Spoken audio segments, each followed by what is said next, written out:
The rain hammered against the windows of Daniel Harlow's apartment in Washington, D.C., each drop a sharp reminder that winter in the capital could feel as unforgiving as the political climate itself. It was late February 2025, and the city seemed trapped in a perpetual state of tension, with protesters gathering near the National Mall almost daily, their chants echoing through streets lined with security barriers and surveillance cameras.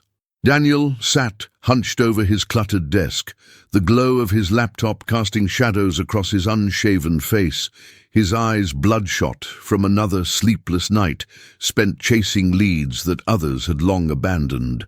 At 37, he had built a reputation as one of the country's most relentless investigative journalists, the kind who wouldn't let a story die, even when his editors, his friends, and sometimes his own sanity begged him to move on.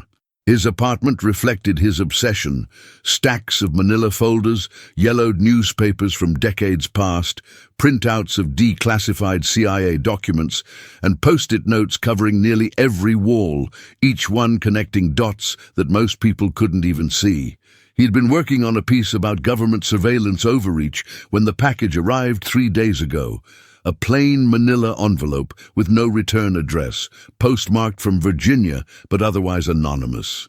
Inside, he found a USB drive, a handwritten note that simply read, "They never stopped," and a series of photocopied documents that made his journalist instincts flare with equal parts excitement and dread. Daniel inserted the USB drive into his laptop, his fingers trembling slightly as the files loaded onto his screen. What he saw made him lean back in his chair, his breath catching in his throat. The documents were a chaotic mixture of operational reports, budget allocations, and internal memos spanning from 1953 to the present day, all stamped with classifications ranging from confidential to top secret SCI. And there were references to Project MKUltra, the infamous CIA mind control experiments that had officially been shut down in the 1970s. But these documents suggested something far more disturbing. The project had never truly ended, only evolved, its methodologies adapted and refined through successive decades under different code names and bureaucratic umbrellas. Daniel's eyes scanned pages detailing behavioral modification techniques, pharmaceutical trials conducted without informed consent, and partnerships with private corporations that developed technologies for what the documents euphemistically called perception management.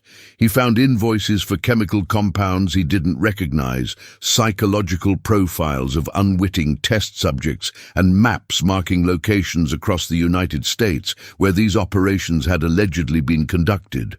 One document in particular caught his attention, a memo from 2019 discussing Operation Continuity, a program designed to monitor and influence public opinion during periods of social unrest, using advanced algorithms, targeted disinformation, and what they termed neurological conditioning protocols. The memo was signed by someone with the initials VK and addressed to a recipient identified only as the committee. His phone buzzed on the desk, snapping him out of his trance. It was a text from his editor at the Chronicle asking if he had anything ready for the weekend edition. Daniel typed back a quick excuse, something about needing more time for fact-checking, knowing full well that he couldn't share what he'd found until he understood it better, until he could verify that it wasn't an elaborate hoax designed to discredit him. He had been burned before by false documents, and his reputation, while solid, couldn't afford another scandal. He stood up and walked to the window, watching the rain blur the streetlights below, the city looking almost ghostly in the downpour. Somewhere out there, people were going about their lives, unaware that beneath the surface of their democracy, hidden mechanisms might be steering their thoughts, their fears, their very sense of reality. The idea terrified him, not because it was fantastical, but because it felt entirely plausible, rooted in historical precedent and technological capability. Daniel had spent years documenting government overreach, corporate corruption, and institutional lies, but this felt different, heavier, as if he were standing at the edge of something that could unravel the very fabric of trust that held society together, however frayed that fabric had become. He needed help, someone who could make sense of the technical aspects of the documents, someone he could trust.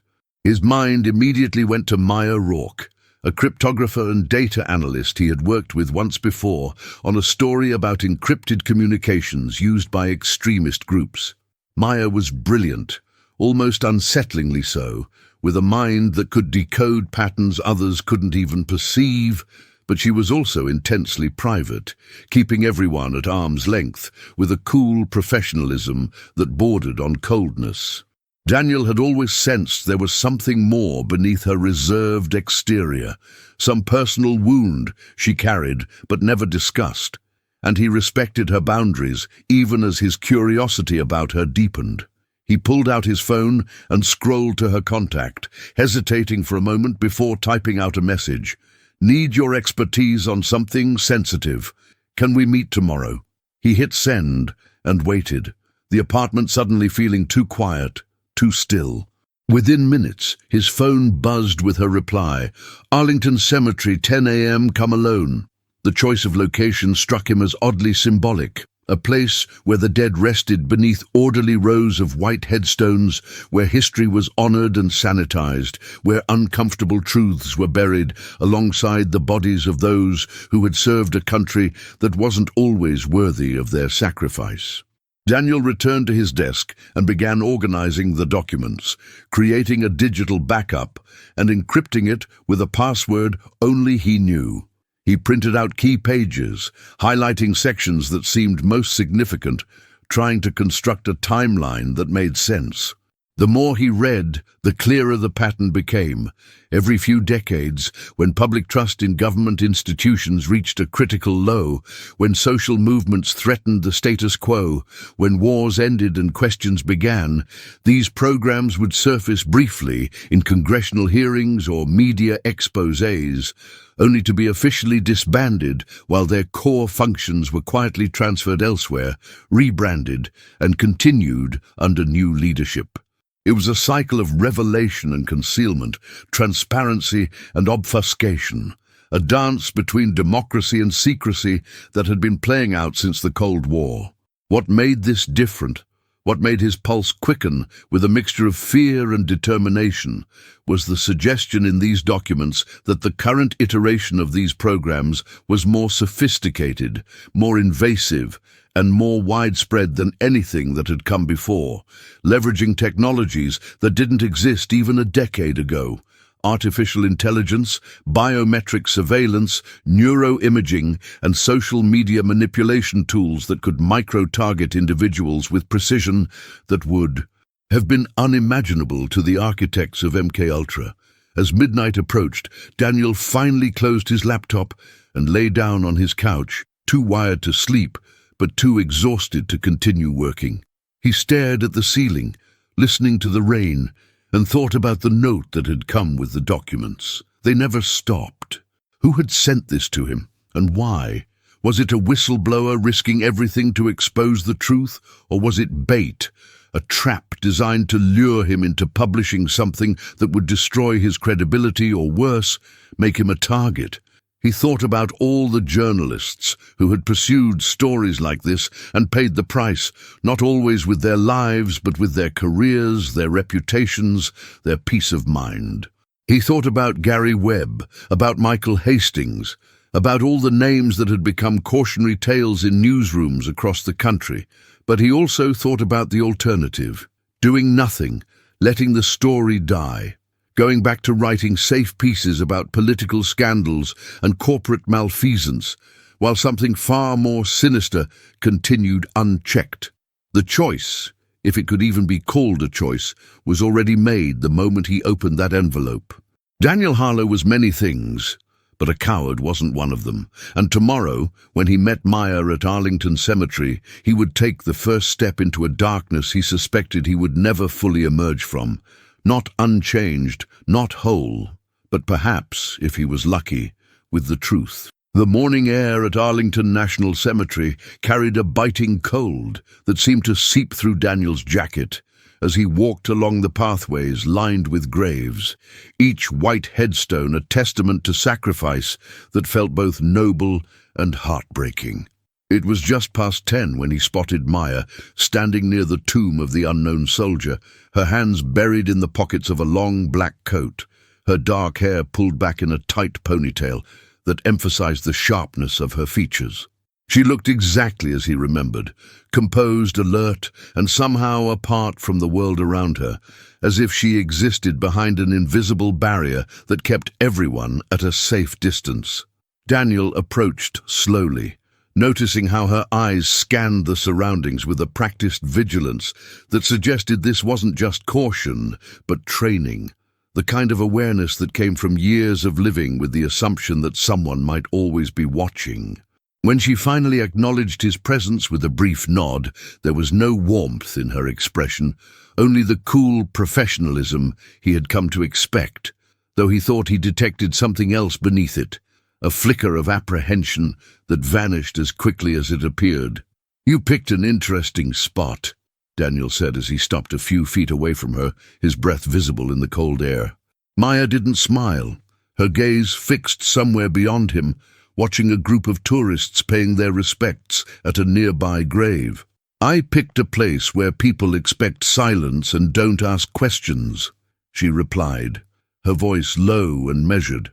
"Whatever you're about to show me, I'm guessing it's not something we want overheard." Daniel reached into his backpack and pulled out a manila folder containing copies of the most significant documents from the USB drive, along with a separate thumb drive that held the encrypted files. He handed them to Maya, watching as she opened the folder and began scanning the pages, her expression remaining neutral even as her eyes moved rapidly across the text, processing information at a speed that always amazed him. For several minutes, she said nothing, simply reading, occasionally flipping back to re-examine a particular passage, her fingers occasionally tracing the margins where Daniel had made notes. The only sounds were the distant hum of traffic on Memorial Drive and the occasional crack of a ceremonial rifle salute echoing from another part of the cemetery, each shot a reminder of the rituals that held the nation's mythology together. "Well, where did you get these?" Maya finally asked, her voice tight with something Daniel couldn't quite identify. Alarm, perhaps, or recognition.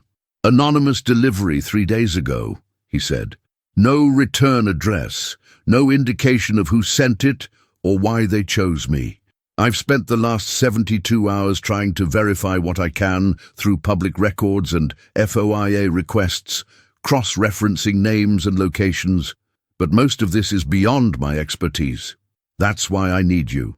Maya closed the folder and looked at him directly for the first time since he'd arrived, and in that moment, Daniel saw something in her eyes that caught him off guard.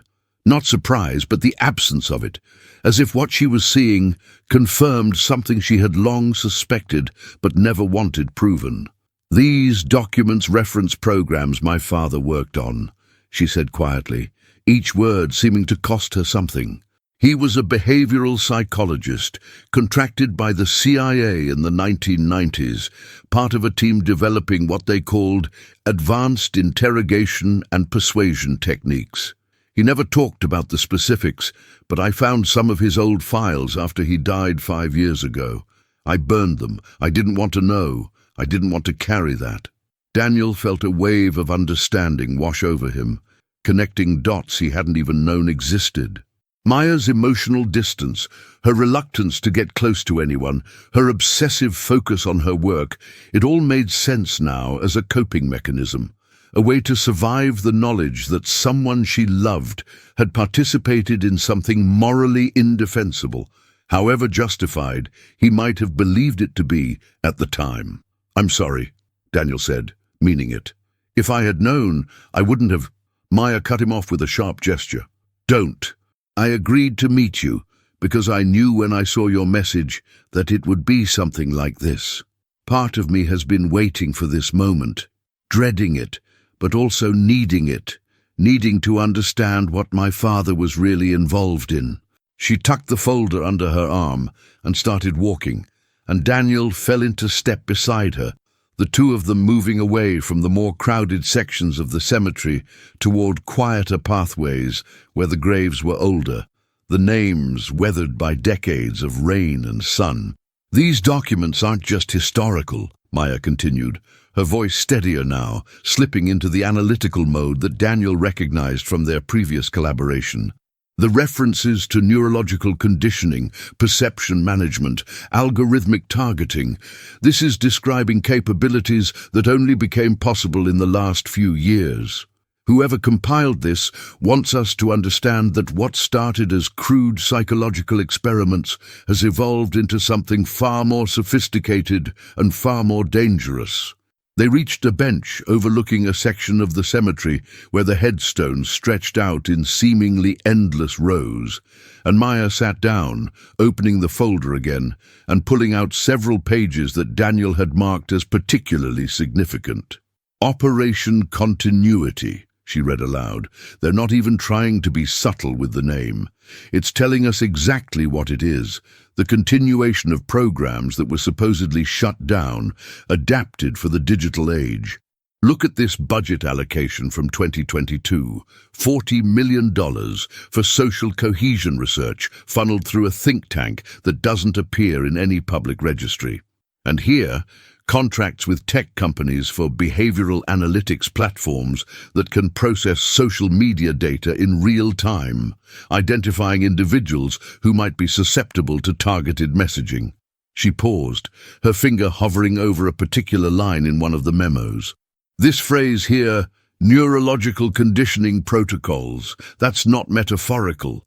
They're talking about techniques that can actually alter brain chemistry and neural pathways through repeated exposure to specific stimuli, essentially training people to respond in predetermined ways without them even realizing it's happening. It's Pavlovian conditioning scaled up to a population level, invisible and insidious. Daniel felt a chill that had nothing to do with the weather. How is that even possible, he asked. I mean, I understand targeted advertising and echo chambers, but you're describing something that sounds like mind control? Maya interrupted, a bitter smile crossing her lips. That's exactly what it is. Just not the Hollywood version with electrodes and mad scientists. This is subtler, using the tools people voluntarily engage with every day, their phones, their social media, their streaming services, even the news they consume. The algorithms don't just show you what you want to see, they gradually shape what you think you want, what you believe, what you fear. And the terrifying part is that it's not monolithic. Different groups are being conditioned in different ways, creating a fractured society where everyone thinks they're seeing reality, but they're actually seeing carefully curated versions designed to keep them predictable, manageable, and divided. She stood up abruptly, pacing in front of the bench, her usual composure cracking slightly to reveal the anger and frustration beneath. My father used to tell me that the most dangerous lies are the ones wrapped in truth, the ones that feel right because they confirm what you already suspect. He said the human mind is remarkably good at rationalizing, at creating narratives that make sense of contradictory information. That's what these programs exploit.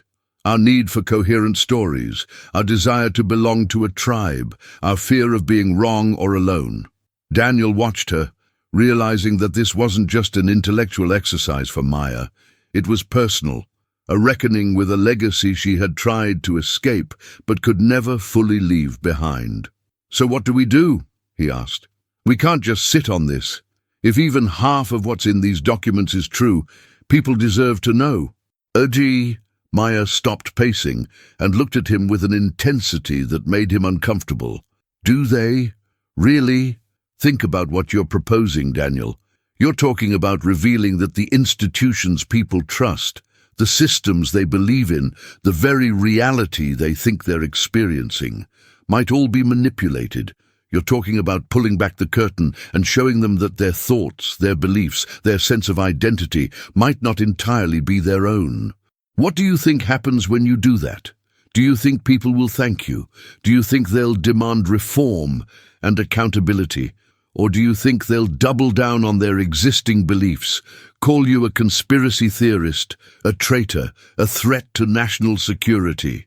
Her words hung in the cold air between them, and Daniel realized she was articulating the fear he had been avoiding since he first opened that envelope, that the truth might not set anyone free, that it might only deepen the divisions and paranoia that were already tearing the country apart.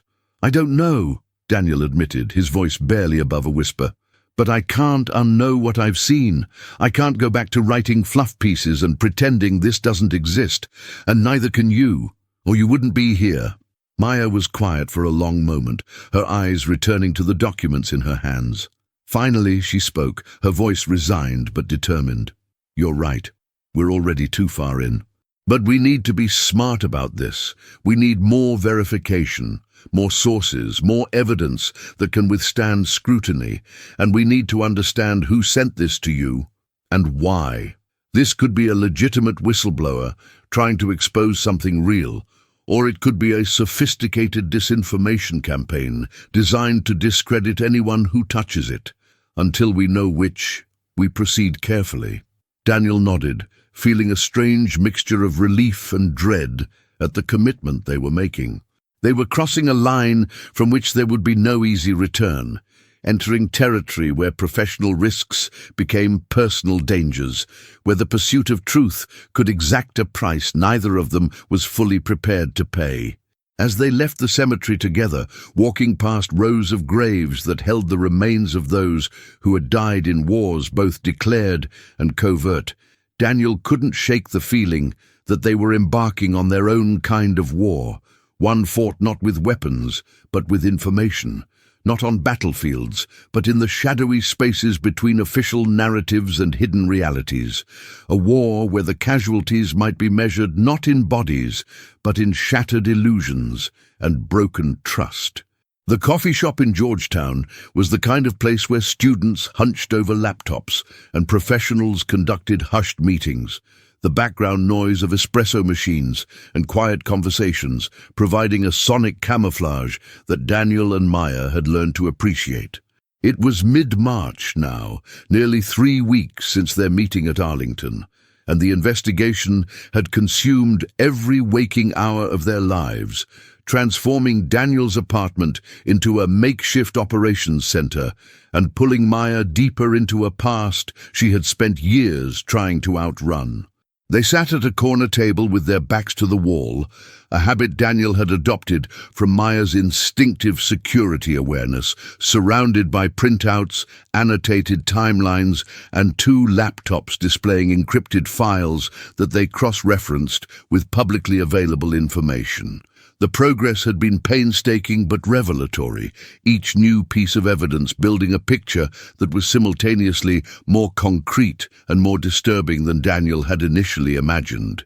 They had identified 3 key figures mentioned repeatedly in the documents: Dr. Victor Caney, a neuroscientist who had worked for DARPA before founding a private consulting firm; Senator Margaret Aldridge, who chaired the Senate Intelligence Committee and had consistently advocated for expanded surveillance powers; and someone identified only as the Architect, whose real name they hadn't yet uncovered, but who appeared to coordinate activities across multiple agencies and private contractors. Maya looked up from her laptop, exhaustion evident in the dark circles under her eyes, and pushed a document across the table toward Daniel. "I found something," she said, her voice tinged with the excitement that came from connecting disparate pieces of information into a coherent pattern. Remember that reference to Operation Continuity having field tests in specific locations? I cross-referenced those coordinates with demographic data, election results, and social media activity patterns from the past 2 years. Every single location correlates with areas that experienced dramatic shifts in public opinion on key issues: gun control, immigration, healthcare, shifts that didn't match any traditional predictive models and couldn't be explained by conventional campaigning or media coverage. Odile, Daniel leaned forward, scanning the document. seeing highlighted passages that detailed how these test sites had been selected based on population density, media market size, and what the documents called cognitive baseline metrics, essentially measurements of how susceptible a population was to persuasive messaging. "They're treating American cities like laboratory experiments," he said, his voice heavy with disgust. "Testing techniques to see what works before scaling up nationally."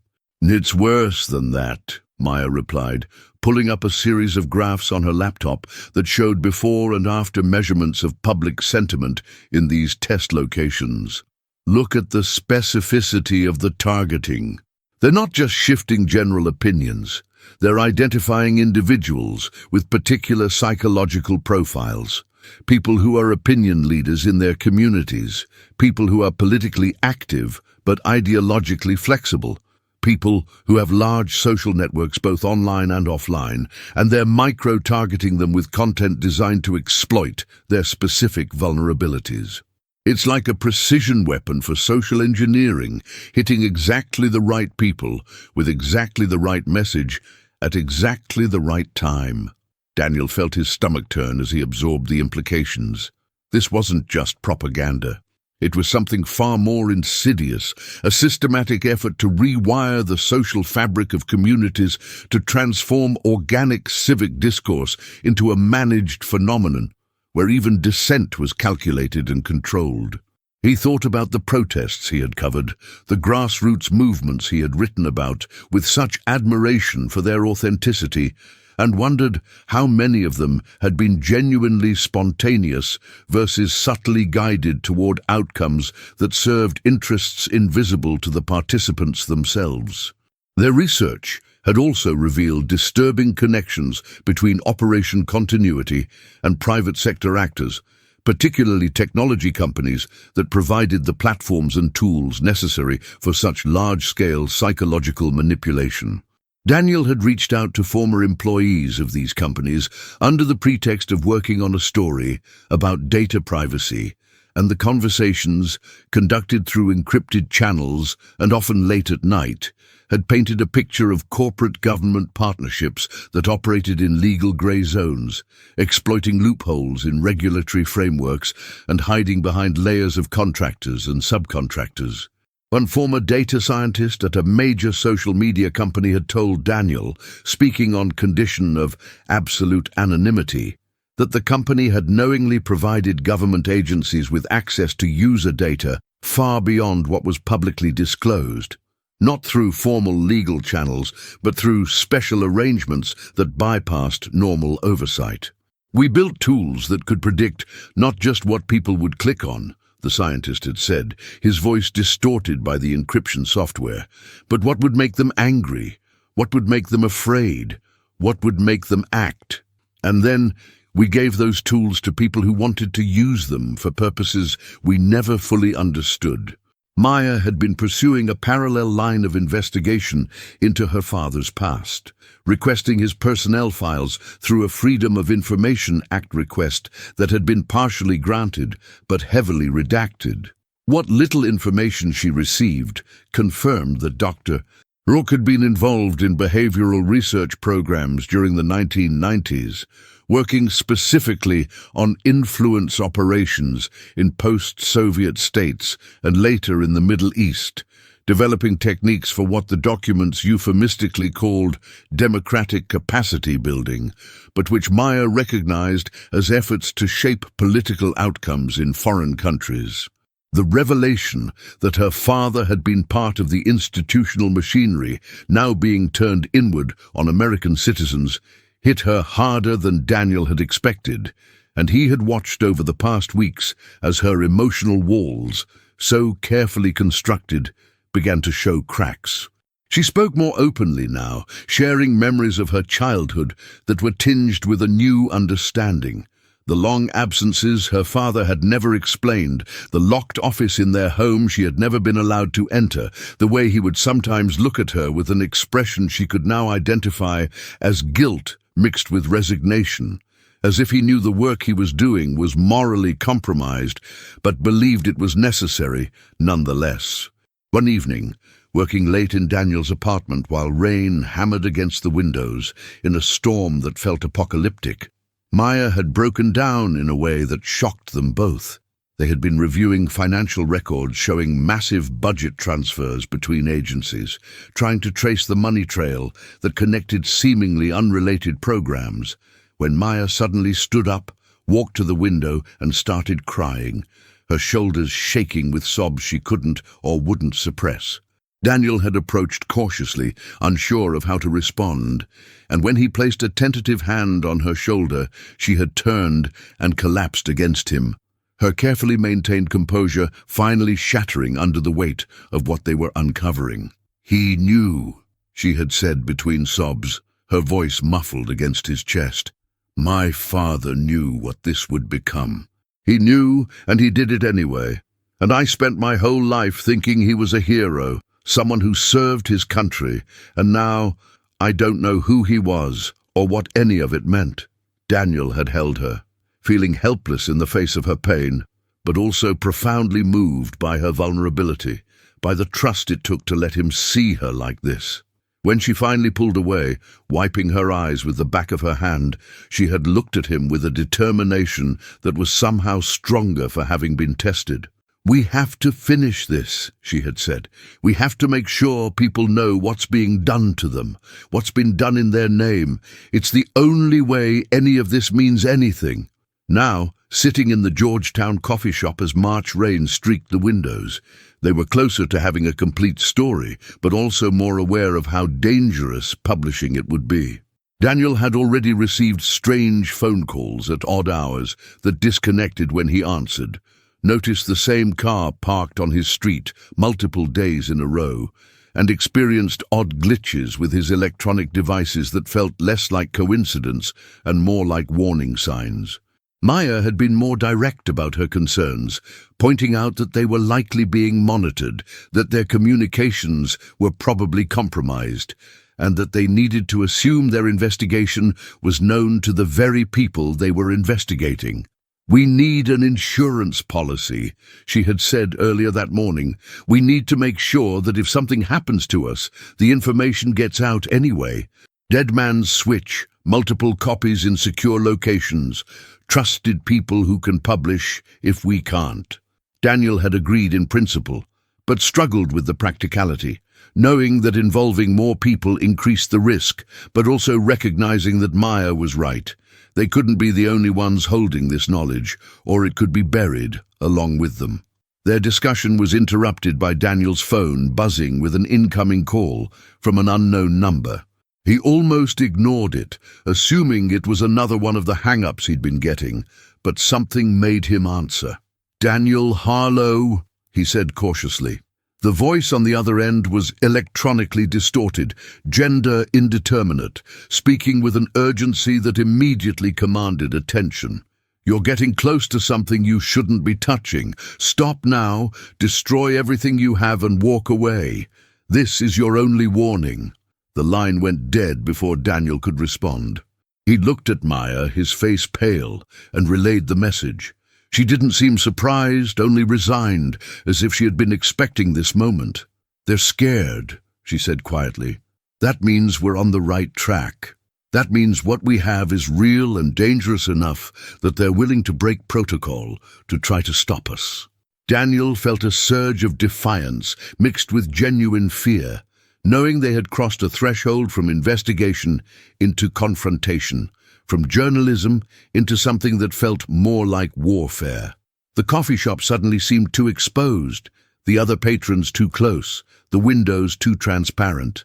They packed up their materials quickly, paid in cash, and left separately, agreeing to meet later at a different location, taking different routes, watching for surveillance in a dance of paranoia that no longer felt irrational but essential for survival. The abandoned warehouse in southeast D.C. was not where Daniel had imagined his story would culminate, but Maya had insisted they needed a location that was off the grid, somewhere without cameras or digital surveillance, a space where they could prepare the final version of their exposé without leaving a traceable footprint. It was late April, the city beginning to shed its winter cold in favor of the humid warmth that would define the summer months, and the warehouse, with its broken windows and graffiti-covered walls, felt like a relic from an earlier era of American industry, now repurposed by those who operated in the shadows of the official narrative. They had been working for 16 hours straight, organizing documents, writing the story that would accompany their evidence, preparing packages to be delivered simultaneously to multiple news organizations, congressional oversight committees, and digital platforms that specialized in hosting leaked materials beyond the reach of U.S. law enforcement. Daniel's fingers ached from typing, his eyes strained from staring at laptop screens. But there was also an exhilaration in what they were about to do, a sense that despite all the risks and personal costs, they were on the verge of revealing something that mattered, something that could shift the conversation about power and manipulation in ways that couldn't be easily dismissed or buried. Maya was across the warehouse, setting up encrypted cloud backups and configuring the dead man's switches they had discussed, her technical expertise far exceeding Daniel's own capabilities. She had become his partner in ways he hadn't anticipated when he first reached out to her, their relationship evolving from professional collaboration into something deeper and more complicated, bound together not by romance, but by shared purpose and mutual trust, forged in the crucible of their investigation. Daniel watched her work, admiring the precision and focus she brought to every task, and felt a pang of guilt for having pulled her into this, for forcing her to confront a past she had tried to escape. But he also knew she had made her choice with full awareness, that her decision to see this through came from a place of personal integrity that demanded reckoning with uncomfortable truths rather than fleeing from them. When she looked up and caught him watching, she offered a small smile that carried both exhaustion and resolve, and in that moment, Daniel understood that whatever happened next, they would face it together, bound by what they knew and what they were about to reveal. Their work was interrupted by the sound of vehicles pulling up outside the warehouse, multiple engines cutting off simultaneously in a coordinated pattern that immediately triggered alarm bells. Maya's head snapped up, her expression shifting from concentration to alert wariness in an instant.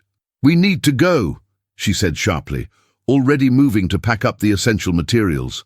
"Now!" But before they could reach the exit, the warehouse doors burst open and a team of men in tactical gear entered, weapons drawn but not aimed, their movements professional and practiced. Daniel's heart hammered in his chest as he raised his hands instinctively, seeing Maya do the same beside him, both of them calculating whether this was law enforcement or something else, whether their lives were about to end in an abandoned warehouse with a story that would never see publication. The lead figure stepped forward, removing his balaclava to reveal a middle-aged man with graying hair and tired eyes that suggested someone who had seen too much and compromised too often. "My name is Deputy Director Thomas Graham," he said, his voice carrying authority tempered with something Daniel identified as regret. "I'm with the FBI's Counterintelligence Division, and I'm here because you've stumbled into something that's bigger and more complicated than you understand." Daniel's mind raced through scenarios, trying to understand if this was an arrest, an intimidation tactic, or something else entirely. "Are we under arrest?" he asked, keeping his voice steady despite the adrenaline flooding his system. Graham shook his head slowly. "No, not yet, but that depends on the next few minutes." He gestured to his team to lower their weapons and stepped closer, his posture suggesting he wanted to talk rather than intimidate. "I know what you found. I know about the documents, about Operation Continuity, about the programs that were supposed to be shut down but weren't. And I'm here to tell you that you're not wrong, but you're not entirely right either, and if you publish what you have in the way you're planning to publish it, you'll cause damage that goes beyond exposing wrongdoing. You'll create chaos that will be exploited by adversaries who make our government look benign by comparison." Daniel felt anger flare in his chest. So we should just stay quiet, let people keep being manipulated without their knowledge or consent. That's your pitch. Graham's expression hardened slightly. No, my pitch is that you work with us instead of against us. There are people inside the system who have been trying to reform these programs, who recognize that they've gone too far, who want accountability, but also understand that burning everything down doesn't serve anyone except those who want to see America fail. Dun, Maya spoke for the first time since the agents had entered, her voice cold and controlled. Why should we trust anything you're saying? Your agency has participated in cover-ups and misdirection for decades. How do we know this isn't just another layer of manipulation? Graham turned his attention to her, and Daniel saw recognition flicker across his face. You're Maya Rourke, Dr. Stephen Rourke's daughter. Your father was a good man caught in a bad system, and he tried to blow the whistle on some of this before he died. I was one of the people he came to. He gave me documents, evidence, names of people who were abusing these programs for personal and political gain, rather than legitimate national security purposes. He died before he could see any accountability, but I've been working since then to build cases, to identify the bad actors, to push for reforms from inside. When I learned that his daughter was investigating the same networks he tried to expose, I knew I couldn't let you walk into the same trap he did. The revelation hit Maya visibly, her composure cracking as she processed what Graham was saying. You're lying, she said, but her voice lacked conviction. My father never mentioned any of this, never gave any indication he was a whistleblower. Graham pulled out a tablet and showed them a series of emails and memos, all bearing Stephen Rourke's electronic signature, all dated from the months before his death, detailing concerns about operational overreach, ethical violations, and the transformation of research programs into active influence operations targeting American citizens. Daniel read over Maya's shoulder, seeing the genuine anguish in her father's words, the struggle of someone who believed in the mission but couldn't reconcile it with the methods being employed. He was going to testify before a closed congressional session, Graham continued, but he died of a heart attack 2 days before he was scheduled to appear. Officially, it was natural causes, stress, and pre-existing conditions. Unofficially, there were irregularities in the autopsy that were never properly investigated. I couldn't prove anything, but I've never stopped believing that he was killed to keep him quiet. Maya's hands were shaking as she held the tablet, tears streaming down her face as she read her father's words, seeing him not as the distant, compromised figure she had imagined, but as someone who had tried, in the end, to do the right thing despite the cost. Daniel placed a hand on her shoulder, offering silent support, while his mind worked through the implications of what Graham was revealing. So what exactly are you proposing? Daniel asked, his journalistic instincts fighting against the emotional weight of the moment. Graham took a breath before responding. I'm proposing a partnership. You have documents that can expose specific individuals and programs that have crossed legal and ethical lines. I have the institutional backing to actually pursue prosecutions and reforms. Together, we can build cases that will stand up in court, that will result in accountability rather than just headlines that fade after a few news cycles. But you need to trust that I'm not part of the problem, that there are still people in government who believe in the principles this country is supposed to represent. Daniel looked at Maya, seeing the conflict in her eyes, the desire to believe that her father's death hadn't been meaningless, warring with the justified skepticism that had defined their investigation. And if we don't agree to this partnership? Daniel asked. Graham's expression grew somber. Then I can't protect you from the people who will see you as threats that need to be neutralized. The individuals running these programs have resources and connections that go beyond any single agency. They've already marked you as problems that need to be solved. If you go public the way you're planning, you'll be discredited, arrested on manufactured charges, or worse. But if you work with me, I can provide protection, legitimacy, and a path forward that doesn't end with your deaths or disappearances. The warehouse fell silent, except for the distant sounds of traffic and the creaking of old metal in the wind. Daniel felt the weight of the decision pressing down on him, knowing that either choice carried enormous risks and uncertain outcomes. He had started this investigation with a journalist's conviction that truth needed to be exposed regardless of consequences, but the reality was far more complex, filled with moral ambiguities and practical constraints that his idealism hadn't fully accounted for. He looked at Maya, seeing her struggle with similar calculations, and realized that whatever they decided, they were bound together by more than their investigation. They were bound by a shared understanding of how much truth cost and how little certainty anyone could claim in a world where even the most noble intentions could be corrupted by power and fear. "Give us a minute," Daniel said to Graham. "We need to talk privately."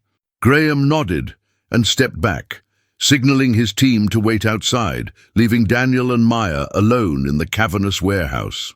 They moved to a corner where they could speak without being overheard.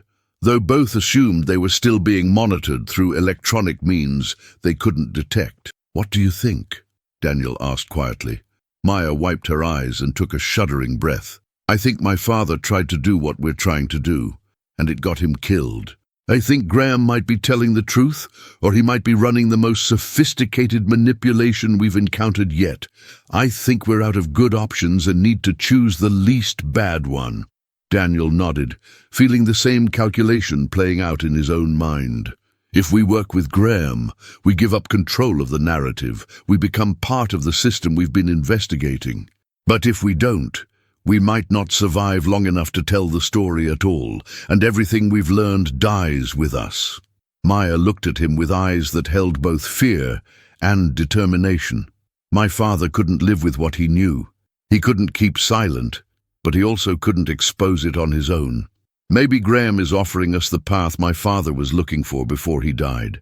Maybe this is how we make sure his death meant something." Daniel felt the rightness of her words, even as he wrestled with the compromise they represented. He had always believed in the purity of investigative journalism, in the power of exposing truth without institutional mediation. But that belief now seemed naive in the face of adversaries who operated with resources and ruthlessness that exceeded anything he had previously imagined.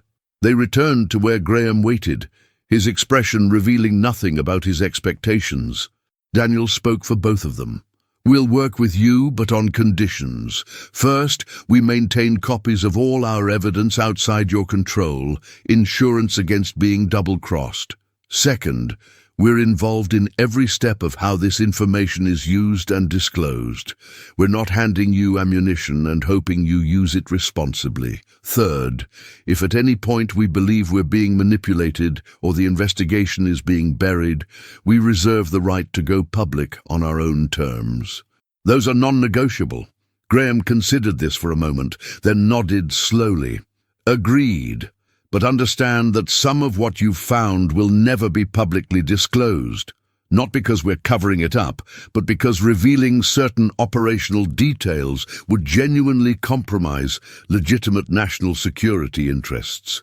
You'll have to trust my judgment on where that line is, and I'll have to trust that you won't leak material that could get intelligence officers killed or give adversaries blueprints for manipulating our systems. It's an imperfect arrangement, but it's the best we're going to get in an imperfect world." The deal was struck, though neither Daniel nor Maya felt celebratory about it. In the weeks that followed, they worked with Graham's team to organize the evidence into formats that could support legal proceedings, identifying specific violations of law, tracing financial improprieties, and building cases against individuals who had abused their positions. Some of the most explosive revelations were indeed kept classified for national security reasons, redacted in ways that frustrated Daniel's journalistic instincts, but which he reluctantly accepted as necessary compromises. Other information was selectively leaked to trusted journalists, including Daniel himself, who published a series of articles that created significant public interest and congressional scrutiny without revealing sources and methods that would shut down ongoing investigations. The coverage was substantial but not overwhelming, carefully calibrated to expose wrongdoing without triggering the chaos Graham had warned about, walking a tightrope between transparency and responsibility that left Daniel feeling both proud of what he had accomplished and uncertain about what he had sacrificed. By late summer, several high-ranking officials had been forced to resign, congressional hearings had been convened, and reforms were being debated that would impose new oversight on intelligence programs and limit the government's ability to conduct domestic influence operations. It was progress, real and measurable, but it was also incomplete, leaving Daniel with the nagging sense that the deeper structures of manipulation remained intact, simply rebranded and moved to less visible parts of the bureaucratic machinery. Maya seemed to have found some peace in the process, understanding her father's legacy in a new light and channeling her anger into productive advocacy for stronger civil liberties protections and ethical guidelines for behavioral research. She and Daniel remained close, their relationship evolving into something between friendship and partnership, bound by shared experience and mutual respect rather than romantic attachment, though there were moments when Daniel wondered if it might become something more, given time and distance from the trauma they had endured together. One evening in September, as autumn began to color the trees along the Potomac, Daniel and Maya met at a quiet park near Georgetown, away from the noise and scrutiny that had defined their recent months. They sat on a bench overlooking the river, watching the sun set in brilliant oranges and purples that seemed almost too beautiful for a world as complicated as the one they had documented. "Do you think we made the right choice?" Maya asked, breaking a comfortable silence. "Working with Graham instead of going public on our own." Daniel thought about the question, which had occupied his mind countless times since that night in the warehouse. "I think we made the only choice that gave us a chance to actually change something instead of just exposing it. Whether that makes it right, I don't know. History will judge, I suppose." Maya nodded, seeming to accept this answer even if it didn't entirely satisfy either of them. "My father used to say that the price of democracy is eternal vigilance, but I think he meant it differently than I understood as a child. It's not just watching the government, it's watching ourselves, being honest about what we're willing to accept in exchange for security or convenience or the comfort of not having to question everything." They sat in silence for a while longer, each lost in their own thoughts about what they had learned and what it meant for the country they loved in complicated, conditional ways. The investigation had revealed that some of history's darkest conspiracies were not theories, but realities, programs and operations that had shaped American life in ways most citizens never suspected, manipulating information and perception with sophistication that blurred the line between influence and control. But it had also revealed something else, that within the very institutions conducting these operations, there were people who recognized the moral compromises, who pushed back against excesses, who tried in limited and often futile ways to preserve the democratic values they had sworn to defend. The truth, Daniel had come to understand, was not a binary between good and evil, but a spectrum of compromises made by imperfect humans operating in systems that incentivized secrecy and punished transparency, where the road to authoritarianism was paved not with dramatic coups, but with incremental erosions of trust and accountability. As darkness settled over the river and city lights began to glow in the distance, Daniel felt both exhausted and strangely hopeful. They had not saved democracy or exposed every conspiracy, but they had pulled back one layer of the curtain, forcing a conversation that might lead to reforms, to greater awareness, to a slightly more honest relationship between governed and governors. It was not the triumphant victory he had imagined when he first opened that anonymous envelope, but it was something real, something earned through perseverance and compromise, and the willingness to risk everything for partial truths. Maya stood and stretched, signaling it was time to go, and Daniel rose beside her, knowing that their investigation was over but their vigilance was not, that the work of watching and questioning and demanding accountability was ongoing, generation after generation, never finished, never perfected, but always necessary. They walked from the park together, two people who had glimpsed the machinery behind the facade and chosen not to look away, carrying with them the knowledge that some conspiracies were not theories but realities, and that the price of freedom was understanding exactly how fragile it really was.